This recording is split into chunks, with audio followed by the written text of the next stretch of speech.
ცოტა უფრო დაბალი რო ვიყო, ქუსლიან ფეხსაცმელებს ძალიან გემრიელად ვიხმარდი. ან ცოტა უფრო მაღალი რო ვიყო, იქნებ უფრო სანდომიანი ვყოფილიყავი. ან იქნებ ეს მხრები ესეთი განიერი რო არ მქონდეს, უფრო ქალური ვყოფილიყავი. არა უბედურებაა ეს ვიწრო მხრები, კაცო. თითები, წელი, მკლავები, აუ ეს მკლავი რამხელა მაგნიტა უფრო პატარა იყოს და ვიწრო, კუნთები, რა თმინდოდა ამხელა კუნთები. ან რა არის ესეთი მოჩვარული რო ვარ, კაცო, რაღაცა კუნთი რომ მქონოდა, როგორი კაი იქნებოდა და ასე შემდეგ და ასე შემდეგ. რა დალევს. ხო და თუ ოდესმე ცხოვრებაში ესეთი ფიქრები გქონია, იცოდე რომ სწორ ადგილას მოხვდი.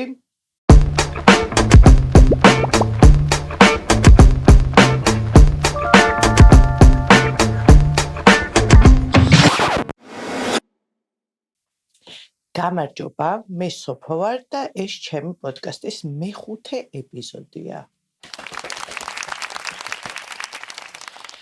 ესე იგი, დღეს ვისაუბრებთ ჩვენს დამოკიდებულებაზე ჩვენი სხეულის მიმართ რა.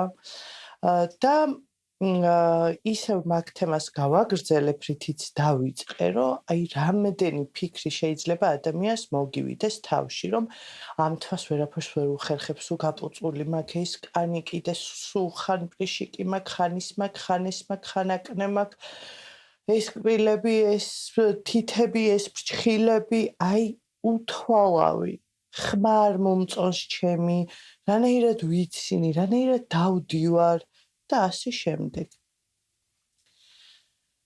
პირველ რიგში კეთილი იყოს შენი მობრძანება ჩემს გულწრფელ სამყაროში, თუ პირველად მიყურებ. თუ პირველად არ მიყურებ, ძალიან დიდი მადლობა ჩემთან ერთად ამ ეპიზოდების გავლისთვის. მეორე რიგში, თუ ეს ეპიზოდი თქვენმა ახლობელმა, ან მეგობარმა, ან ნათესავმა გამოგიგზავნათ, გაგიზიარათ, იცოდეთ, რომ ძალიან დიდი გულშემატკივარი გყავთ გვერდში. ეხლა შევუდგეთ საქმეს. შეიძლება რომ წარმატებულიც ხარ, იუმორიც გადასარევი გაქვს, მშვენივრად აწყობილი ცხოვრება გაქვს, ესეთი აი ძალიან მნიშვნელოვანი და რაღაც საგანგაშო პრობლემები ცხოვრებაში არ გაწუხებს, მაგრამ ყოველ საღამოს სახში რომ მოდიხარ და რომ წვევი ლოგინში, აი ეს დაუკმაყოფილებლობის შეგრძნება გაქვს, რომ არ ხარ საკმარისი, აი არ ხარ ბედნიერი, შენს თავთან არ ხარ ბედნიერი, შენს სხეულთან არ ხარ ბედნიერი და შესაბამისად თითქოს არჩეს ყველაფერს აზრი ეკარგებაო.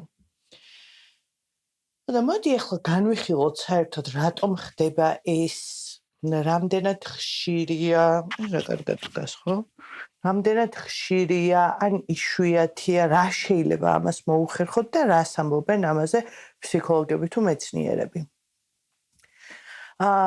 ჩემი თავით დავიწყებ რა. ჩემი თავით დავიწყებ, იმიტომ რომ გულწრფელობას ხო ვაწვევი და რატომაც არა ვისაუბროთ ჩემზე პირველ რიგში. ახლა რო ქუჩაში შემხვდე ან ეკრანზე მიყურებ, ალბათ ვერც იფიქრებ, რომ მე შეიძლება რამე არ მომწონდეს საკუთარ თავში და რაიმე ტიპის უთანხმოება მქონდეს ჩემს თავთან. თუმცა, ხო, რაღაც მხრივ ვადასტურებ, რომ ასე არის, თუმცა ყველაფერი არ მომწონს. და იყო დრო ძალიან ბევრი რაღაც მახსენდება, რაც ჩემ თავში არ მომწონდა, მაგალითად აკნე. მთელი თინეიჯერობა მაწუხებდა, ისე მაგრად მაწუხებდა, რომ არ ვიცი, ფარავდი და ვერ ვფარავდი. შეიძლება და მაგის გამო სადღაც არ წავსულიყავი, შეიძლება და აი ესე დამჯდარიყავი, რომ ეს რამენაირად დამეფარა და ასე შემდეგ. მე მივიდოდი ერთ ექიმთან, ის ექიმი შეიძლება არ აღმოჩენილიყო კარგი უარესი დამართნა და მე წავიდოდი მეორესთან, როგორც აქ შუალედი არის ძალიან დიდი, იმიტომ რომ ერთი რო რაღაცას გავნებს, მე შემდეგთან მისulis გეშინია, ხო? და ნუ მოკლედ, აი ძალიან მაგრად ვიტანჯებოდი. მანამდე კიდე უფრო პატარაობაში იყო, რომ საკმაოდ ისეთი ჭარბთმიანი ბავშვი ვიყავი და ხელზეც და ფეხზეც ისე რა თვალშისაცემად მიბრძღვიალები და ესთმები და ერთი სული მქონდა როდის მომცემდა დედაჩემი ნებართვას რომ გამეკეთებინა ხელი და ფეხი მომეშორებინა ეს რაც ძალიან ტანჯავდა რა მქონდა ბაკებიც და აი ამ ბაკების გამო როგორ კარგად მახსოვს აი დავუშვათ ესე ვზივარ ხო და ვიღაცამ დამიძახა რომ სოფო რაღაცა და აი რომ ტრიალდებოდი ანუ ამ ხარს ესე ვწევდი რომ ეს ბაკი დამეფარა ხალი ცხვირთან ხალი რაც მე ამან მაწყამა რა ვიცი აბა რა გითხრათ ძალიან მეწამე ხა აგერ დევს ისე მიუხედავად იმისა რომ შემეძლო რომ მომეშორებინა ამ წამს ესეც ალბათ ერთ-ერთი დასტურია რომ ჩემი თავი მიღებული მყავს ისეთი როგორიც ვარ ასევე აკნე არსად წასულა და მაკითხავს ხოლმე პერიოდულად დღეს სპეციალურად არაფერი წავისვის სახეზე არ ვიცი ხა ამ კამერაში რამდენად გამოჩნდება მაგრამ აი ამითიც გადავლახავ ჩემს insecurities ანუ დაუცველობის შეგრძნებას ასე ვთქვათ რა კი ბატონო მაგ რა ვუყო ახლა რა გავაკეთო ხან მაგ ხან არ მაგ ხან ისეა მაგრამ ეს ვარ ესეთი ვარ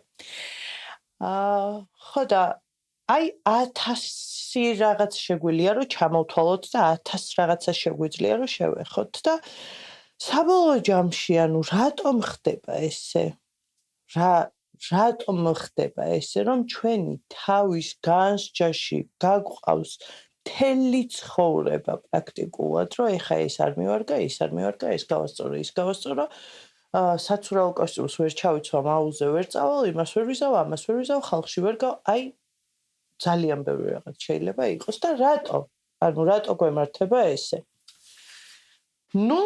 ბავშვობა ხო კი მესმის რომ ეხა ძალიან ეხა არა სოფო რა ახლა ძალიან არის ეს რაღაც ბავშვობის ტრამვების ქექვა და ასე შემდეგ რა ვქნათ რომ მეგრე არის ბავშვობაში რაც ხდება ძალიან მგრძნობიარე და სენსიტიური არის ჩვენთვის და ყველაფერი ძალიან ღრმად ჯდება ჩვენს გონებაშიც და ხასიათშიც და მე ეს მოვყვება უსასრულოდ სანამ იქამდე არ მივალთ რომ რაღაცნაირად ეს აღარ გვჭირდება ამას მივხვდეთ რომ აღარ გვინდა შესაბამისად ყველა დამცინავი სიტყვა ყველა კომპლიმენტი ყველა შედარება ყველანაირი აი საერთოდ ყველანაირი ყველაფერი კარგიც და ცუდიც ისე მყარად ჯდება ჩვენს გონებაში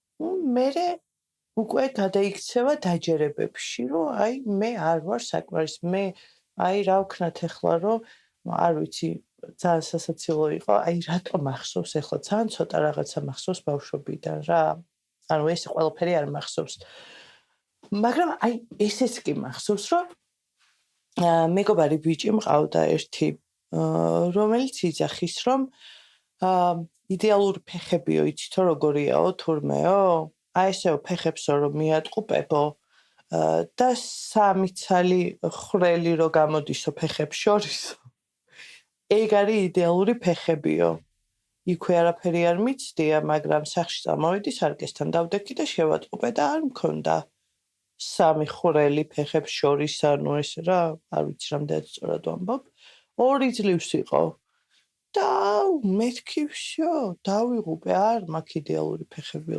იდეალური კი არა ლამაზი ფეხები საერთოდ არა მაქვს და ესე რა ანუ 1000 რაღაც წინადადება უბრალოდ აი უწყინარად ნათქვამი წინადადებაც კი შეიძლება გონებაში ისე გაგიჩნდეს რომ მე მაგაზე ააწყო შენი შეხედულებების ზოგადად სილამაზეზე და ფიზიკურ ესთეტიურობაზე და ასე შემდეგ. შემდეგი რის გამოც ეს გვემართება არის მედია და საზოგადოებრივი იდეალები. ანუ ფილმები, მომღერლები, მოდელები, არ ვიცი, ამჟამად უკვე ინფლუენსერები, ტიკტოკერები, ინსტაგრამ ინფლუენსერები 1000 ადამიანი, ვინც ეკრანზე იდეალურად გამოიყურება, ვისაც აიდეალურებს შენი მეგობარი თუ შენი ოჯახის წევრი თუ თუნდაც შენი. და გინდა რომ ისეთი იყო, იმას რომ ხედავ ეს მოგწონს და შენ თუ ისეთი არ იქნები, ესე იგი არ ვარ გიხარ არაფრად საერთოდ, გაიგე? მაგალითისთვის რომ მოვიყვანოთ, შენს crush-ს, ანუ ვიღაც ბიჭი მოგწონს და ის ბიჭი იძახის, რომ ჩარლის ანგელოზებში კამერონ დიასი რო არის, ეგეთი მე არ ვიცი რა, ეგეთი ლამაზი, ეგეთი იდეალური, გაიხაროს მაგან. და შენ ის მოგწონს, ის ბიჭი მოგწონს და მე მიდიხარ სარკეში და იხედები და კამერონ დიასისგან ძალიან განსხვავდები და ძალიან ბევრი შეიძლება გიკლია და რა ხდება, всё, მორჩა. არ ვარ გიხარ არაფრად. მესამე ყველაზე საინტერესო რაც არის ჩემთვის, ეს აღმოჩენა რა. და მეცნიერულად დადასტურებულიც არის ეს, რომ საოცრად დამამძიმებელ ხანაში ცხოვრობთ და რატომ? იმიტომ რომ ყველგან ჩვენ თავს უყურებთ. აბსოლუტურად ყველგან. დილას გაიღვიძე სარკეში ჩაიხედე, ხო? აი დღის გარიგი გავწეროთ ახლა. დილას გაიღვიძე სარკეში ჩაიხედე, რაღაც მოწესრიგდი აქეთ-იქით. წახვედი. დიდი ალბათობით ლიფტში სარკე გაქვს. ლიფტშიც შენ თავს უყურებ. მე შეიძლება ზუმის კოლი გაქვს. იქაც შენ თავს უყურებ. მე შეიძლება მეგობრებმა დაგირეკონ ვიდეო კოლით საღამოს, მანდაც შენ თავს უყურებ. იმაზე არაფერს ვამბობ, რომ story დადე, სადაც შენ ხარ. voice გააგზავნე, სადაც შენი ხმა გესმის. ქუჩაში გაიარე, სადაც ვიტრაჟებიანი კორპუსია ან შენობა არის და იქაც შენ თავს ხედავ. ყველგან შენ თავს ხედავ. 24 საათის განმავლობაში 7-ზე. თუ როგორც არის რა, ანუ სულ შენ თავს ხედავ. TikTok-ი, Instagram-ი, სოციალური მედია, არ ვიცი, Facebook-ი, ყველგან შენ ხარ. და ამ დროს რა ხდება და რატომ არის ეს პრობლემა? ჩვენი ტვინები თურმე არ ყოფილა საამისოდ მოწყობილი, ჩვენი ტვინები არის მოწყობილი კავშირისთვის და ურთიერთობისთვის და ასევე თავდაცვისთვის. ანუ ჩვენ უნდა ვაკვირდებოდეთ გარემოს და გარშემო მყოფ ადამიანებს და არა საკუთარ თავს. ჩვენ უნდა განვსაჯოთ, ოღონდ განვიკითხოთ ან რაღაცა. აი, უფრო ალბათ დავაკვირდეთ რა, ვინ როგორია, რანაირია, რა ვიცი, მკლავი რამდენად გრძელი აქვს, მოკლე აქვს, ისა აქვს, ესე სხვას კი ბატონო, მაგრამ ჩვენ თავს არასოდეს. ანუ ჩვენ თავს თურმე არ უნდა ვაკვირდებოდეთ ესე და არ უნდა ვუყურებდეთ 24 საათიან რეჟიმში. ეს იწვევს მე იმას, რომ მე შენ თავის მიმართაც გიჩნდება უბრალოდ გერთვება განსჯა. რომ ხა ეს ნახე ახლა ამას რანაირი ხელი აქვს, კლავი აქვს, ფეხი აქვს, ისა აქვს, ესა აქვს. რაღაცა საჭდო მიოდნო უფრო ზევოთ რო იყოს, ისე უდნო უფრო ქვემოთ რო იყოს, მკერდი ცოტა დიდი ან ცოტა პატარა და ასე შემდეგ რა. და რეალურად ასე ამბობენ ფსიქოლოგები, რომ ეს რომ არა, აი ესე 24 საათიან რეჟიმში საკუთარი თავის ყურება, ბევრად უკეთესად შეიძლება გვეგრძნო თავი. და რაღაც კუთხით მეც ვეთანხმები ამას. რა განსაკუთრებით თურმე მძიმე პერიოდი, კოვიდის პერიოდი ყოფილა რა, ყველაფერი ონლაინ რო გადავიდა.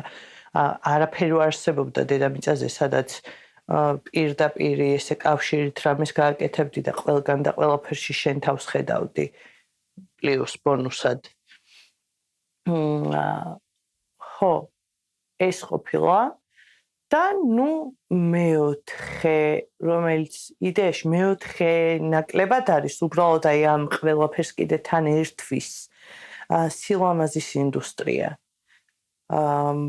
და ფილტრები, მაკიაჟები, არ ვიცი, პლასტიკური ქირურგია, რავი, ხალი არ მოგწონს მოიშორე, ცხვირი არ მოგწონს დაიპატარავე, ტუჩი პატარა გაქვს გაიდიდე, დიდი გაქვს დაიპატარავე, მკერდი, იღლიაში ეს ხორცი არ მოგწონს, ესე შეგიძლია რომ მოიჭრა, კლავით შეგიძლია ალბათ რომ დაიპატარავ, არ ვიცი. კოჭი არ გიჩანს გამოგიყვანთ და ეს ხდება უსასრულოდ, ანუ ამის რეკლამები, ამის რა არ ვიცი, ადამიანებსაც ხო ხედავ რომ ამანის გაიკეთა რა კაი, ნიკაპი არ გაქვს, გამოგიყვანენ კაცო, რა პრობლემაა. ანუ იმ ხელა არჩევანი და საშუალებები არის, რომ ძნელია უარი თქვა და ძნელია მე არის ფიქრო იმ ბოლოს და ბოლოს რაღაცა ოპერაციები ვნახე. სიმაღლეშიც ზრდიან ადამიანებს. ყველანაირი ყველაფერი არსებობს, სულო და გულო, ესე გიდევს. ფულიც უნდა კი, მაგრამ ზოგადად თუ ძალიან მონდომებული ხარ, აი რაღაცას მოახერხებ და გაიკეთებ თუ ეგრე მაგრა გაწუხებს. მაგრამ მანდ რა ხდება? ანუ კი გაიკეთებ, მაგრამ მე ახალი რაღაც არ მოგეწონება.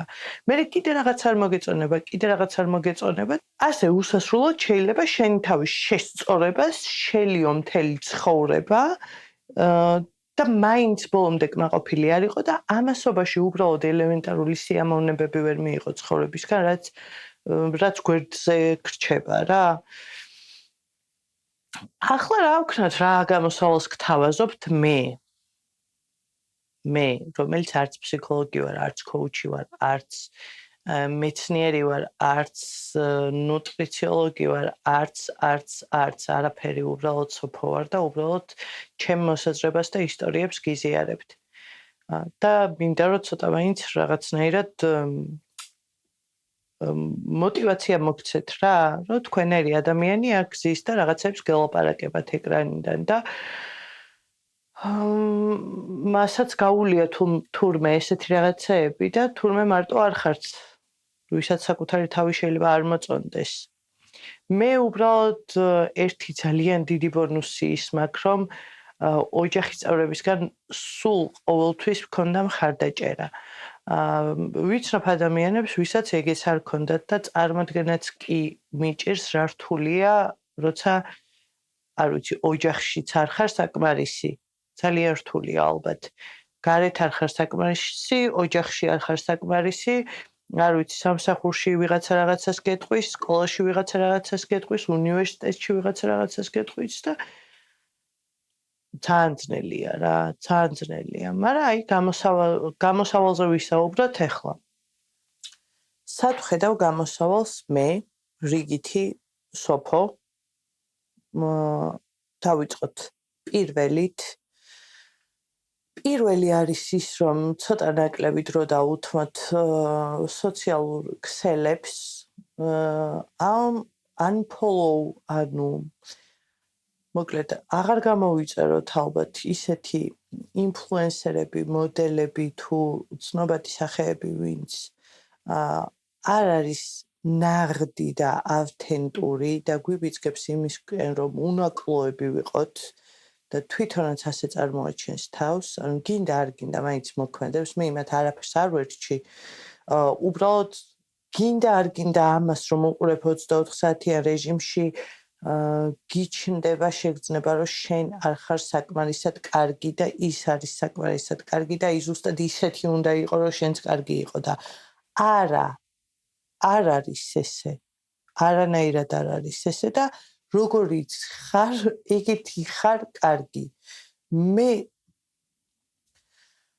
ძალიან მჯერა მაგის რა.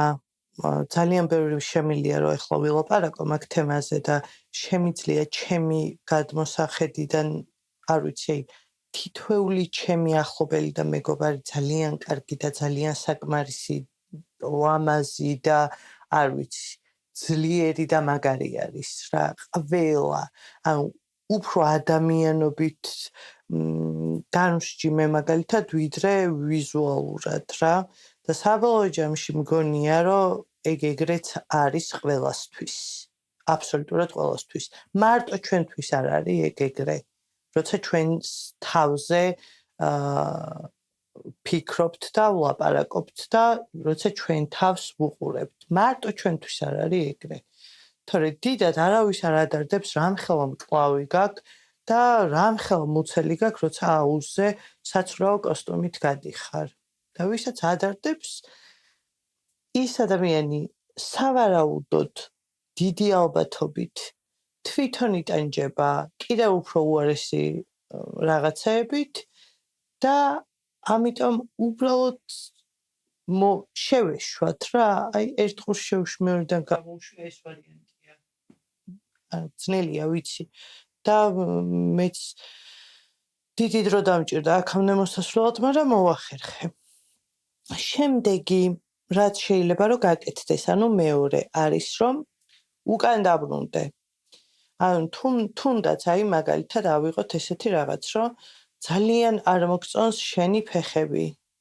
მოკლეა ძალიან და არ მოგწონს.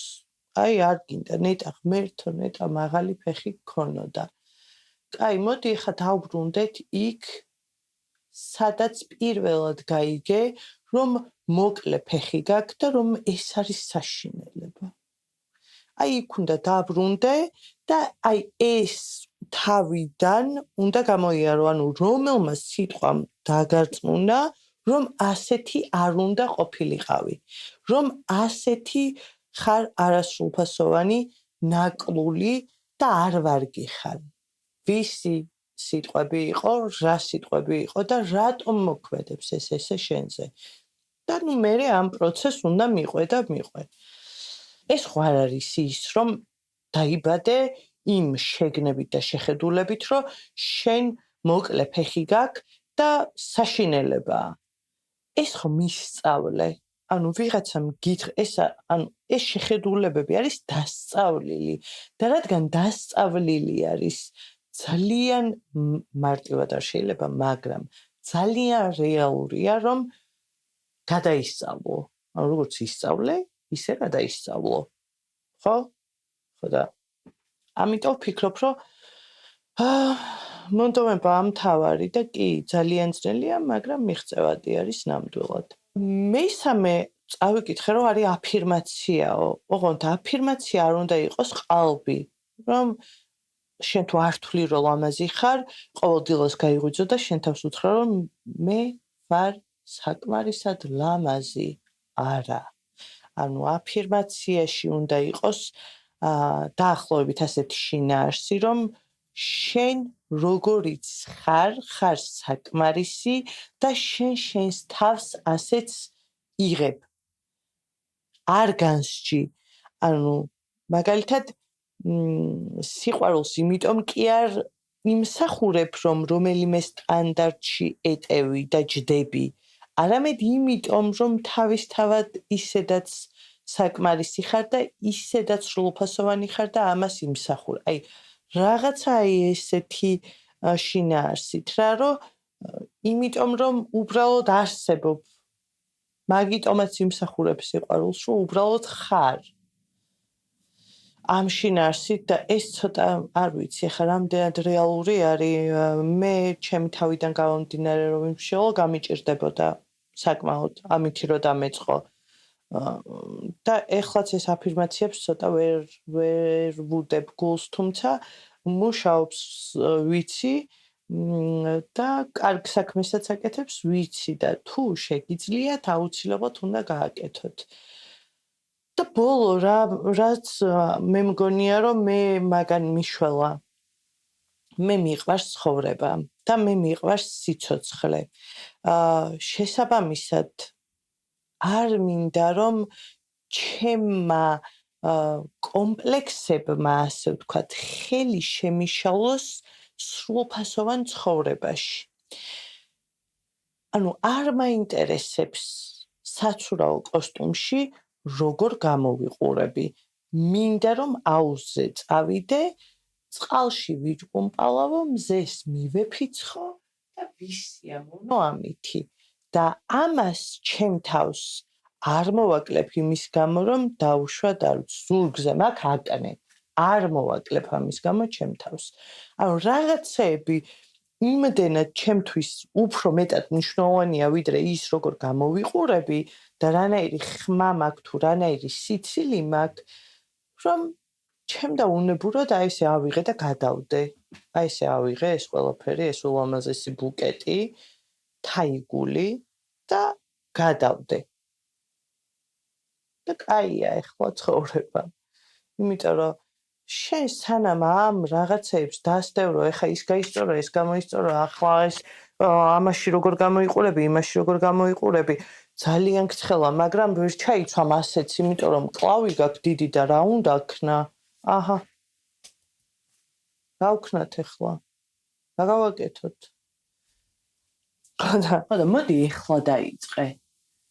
აი ადექი და დაიწყე. ნუ დაელოდები იმას, როდის გაგივლის აკნე, როდის დაიკლებ 10 კილოს, როდის მომიმატებ 5 კილოს, როდის გაიკეთებ ცხვირის ოპერაციას, ან როდის ჩაუშვებ ბოტოქს, ან როდის გახდები, არ ვიცი, კუნთიანი და როდის აღარ გექნება ღიპი და ასე შემდეგ. მოდი ეხლა დაიწყე რა. ეხლა არის ზუსტად ის დრო, როცა უნდა დაიწყო. მე ეგრე ვქენი და ძალიან მადლიერი ვარ ამის გამო საკუთარი თავის.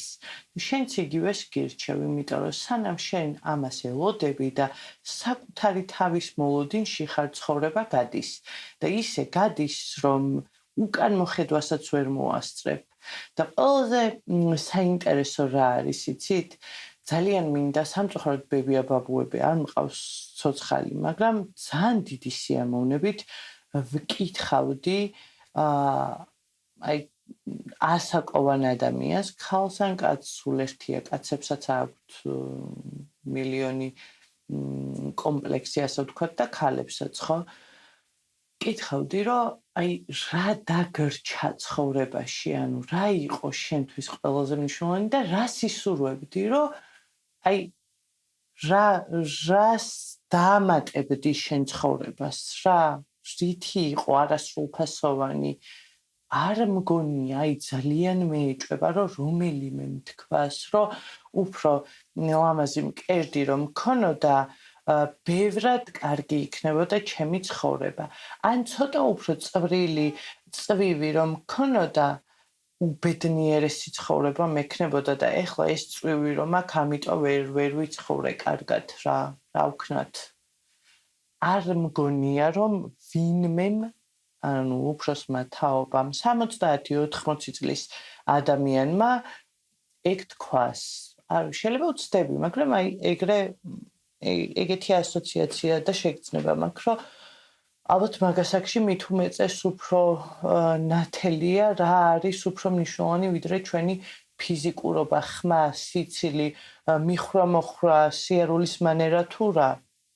და კიდე ამითი დავასრულებ ვიდეო შემხვდა თუ სწორად მახსოვს TikTok-ზე, სადაც რაღაც პოდკასტის ამონარიდი იყო რა, რომ სადგაგიგიათო, რომ ადამიანი რომ გარდაიცვლება, მასზე ასე საუბრობდნენ, რომ რა ლამაზი ყრიმალები ქონდა და ტუჩები როგორ იდეალურად ქონდა. ან მკერდი როგორ კარგად ედგა, წელი რა წვრილი ქონდა. რავი, მე არ გამიგონია, თქვენ გაგიგონიათ? მე რომ დავფიქრდი, ვიხსენებდი, რომ ანუ ადამიანი რო გტოვებს, ხო, და იდეაში ამ ცხოვრებას რო ასრულებს, შენგან რა რჩება? რჩება შენი ნაცხოვრები, შენი ემოციები, შენი, არ ვიცი, შეხედულებები, შენი ურთიერთობები რჩება, ვინ რა ისწავლა შენგან, ვისთან ერთად როგორი დრო გაატარე და ასე შემდეგ რა. არავის არ აინტერესებს თმაზე პუწი გქონდა თუ არა, რეალურად, საბოლოო ჯამში ეგრე მთავრდება ჩვენი ცხოვრება. ხო და მოდი აგერ ხარ შენც, აგერ ვარ მეც. მე დავიწყე დაგასწარი, მაგრამ იქნებ შენც დაიწყო და მოიშორო ეს კრიტიკული აზროვნება საკუთარი თავის მიმართ და უბრალოდ ადგე და აი ხვალიდან ცხოვრება დაიწყო სრულფასოვნად. სადაც გინდა იქ წადი. რომელ, არ ვიცი, შეკრებაზეც გინდა იქ წადი. პრეზენტაციაზე სიტყვით გამოდი, აუზზე წადი, საცეკვაოდ წადი. არ არის სირცხვილი არაფერი. საერთოდ არაფერი. და შენ თავს გაუკეთე ეგ პირველ რიგში, რომ ხელი არ შეუშალო და დატკბე საკუთარი ცხოვრებით. სანამ ხარ და სანამ შეგიძლია უნდა ისიამოვნო. ეს არის ჩემი დევიზი. წარმატებები, მადლობა რომ ჩემთან ერთად იყავით. ძალიან მაგრად გამიხარდება თუ გამომიწერთ. თუ გამოწერილი ყავართ, კიდევ ერთხელ მადლობა. თქვენი აზრებიც მნიშვნელოვანია, რა თქმა უნდა, გამიხარდება თუ გამიზიარებ და მომავალ შეხვედრამდე, ანუ მომავალ ორშაბათამდე.